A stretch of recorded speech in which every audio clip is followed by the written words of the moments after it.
Опа, жоңыз. Бастайт.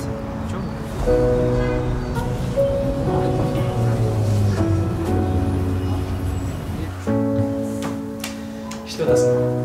Биз өзүбүз байкабасак да, күнүгө ыдык көрсөтүү учурларына күбө болобуз. Мисалы көчөдөгү асылуу, коомдук транспорттогу окуялар же башкаларга болгон үстүмдүк жана жазасыздык сезими. Балким биз мындай учурларга кайдыгер карабаганда адамдын жеке мейкиндиги бузулушун алдын алмакпыз.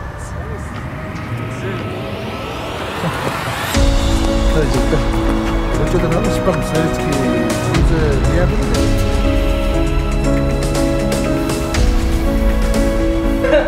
Келгиле, үн каталы.